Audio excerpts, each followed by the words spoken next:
So friends, ಈ ರೀತಿ ವಿಡಿಯೋನ ಕ್ರಿಯೇಟ್ ಮಾಡೋಕ್ಕೆ ನಿಮ್ಮ ಫೋಟೋನ ಕ್ಯಾಪ್ಕಟ್ನಲ್ಲಿ ಆ್ಯಡ್ ಮಾಡ್ಕೊಳ್ಳಿ.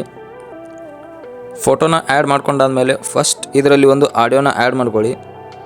ಆಡಿಯೋದಲ್ಲಿ ಹೋಗಿ ಎಕ್ಸ್ಟೆಂಡಲ್ಲಿ ಹೋಗಿ ಒಂದು ಆಡಿಯೋನ ಆ್ಯಡ್ ಮಾಡ್ಕೊಳ್ಳಿ. ಆ್ಯಡ್ ಮಾಡ್ಕೊಂಡಾದ್ಮೇಲೆ ಸೊ ಈ ರೀತಿ ಫಿಲಪ್ ಮಾಡ್ಕೊಳ್ಳಿ ಆಡಿಯೋ ಸೈಜ್ಗೆ ನಿಮ್ಮ ಫೋಟೋನ. ಸೊ ಫ್ರೆಂಡ್ಸ್, ಆಡಿಯೋನ ಆ್ಯಡ್ ಮಾಡ್ಕೊಂಡಾದ್ಮೇಲೆ ಇದರಲ್ಲಿ ಬ್ಲ್ಯಾಕ್ ಎಫೆಕ್ಟ್ ಹಾಕೋಣ. ಬ್ಲ್ಯಾಕ್ ಎಫೆಕ್ಟ್ ಹಾಕೋಕ್ಕೆ ನಿಮ್ಮ ಫೋಟೋ ಮೇಲೆ ಕ್ಲಿಕ್ ಮಾಡ್ಕೊಳ್ಳಿ. ಕ್ಲಿಕ್ ಮಾಡಿಕೊಂಡು ಜಸ್ಟ್ ಕೆಳಗಡೆ ಈ ರೀತಿ ಸ್ಲೈಡ್ ಮಾಡಿದ್ರೆ ಇಲ್ಲಿ ಮಾಸ್ಕ್ ಅನ್ನೋ ಆಪ್ಷನ್ ಇದೆ. ಮಾಸ್ಕ್ ಮೇಲೆ ಕ್ಲಿಕ್ ಮಾಡ್ಕೊಳ್ಳಿ. ಇದರಲ್ಲಿ ಸೆಕೆಂಡ್ ಒನ್ ಮಿರರ್ ಅಂತ ಕಾಣ್ತಾ ಇರ್ಬೋದು, ಇದ್ರ ಮೇಲೆ ಕ್ಲಿಕ್ ಮಾಡ್ಕೊಳ್ಳಿ. ಕ್ಲಿಕ್ ಮಾಡ್ಕೊಂಡಾದ್ಮೇಲೆ ಈ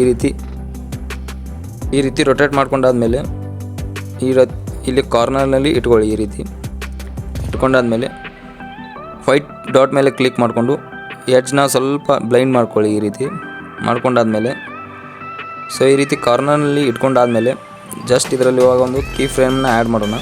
ಕೀ ಫ್ರೇಮ್ ಆ್ಯಡ್ ಮಾಡೋಕ್ಕೆ ಇಲ್ಲಿ ಕೆಳಗಡೆ ನಿಮಗೆ ಕಾಣ್ತಾ ಇರ್ಬೋದು ಒಂದು ಡೈಮಂಡ್ ಥರ ಒಂದು ಪ್ಲಸ್ ಐಕಾನ್ ಕಾಣ್ತಾ ಇರ್ಬೋದು. ಇದ್ರ ಮೇಲೆ ಕ್ಲಿಕ್ ಮಾಡ್ಕೊಳ್ಳಿ. ಕ್ಲಿಕ್ ಮಾಡ್ಕೊಂಡಾದ್ಮೇಲೆ ಜಸ್ಟ್ ಇದೇ ವಿಡಿಯೋನ ಸ್ವಲ್ಪ ಸ್ಲೈಡ್ ಮಾಡಿ. ಈ ರೀತಿ ಲಾಸ್ಟ್ ತನಕ ಸ್ಲೈಡ್ ಮಾಡಿಬಿಟ್ಟು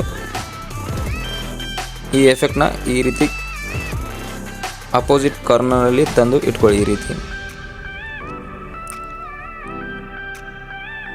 ಸೊ ಫ್ರೆಂಡ್ಸ್, ಇವಾಗ ನೀವು ನೋಡ್ಬೋದು ಯಾವ ರೀತಿ ಕಾಣ್ತಾ ಇದೆ ಅಂತ.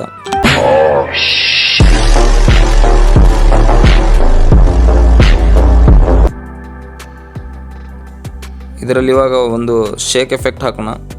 ಫೋಟೋ ಶೇಕ್ ಆಗೋ ಥರ ಶೇಕ್ ಎಫೆಕ್ಟ್ ಹಾಕೋಕ್ಕೆ ಎಫೆಕ್ಟಲ್ಲಿ ಹೋಗಿ ವಿಡಿಯೋ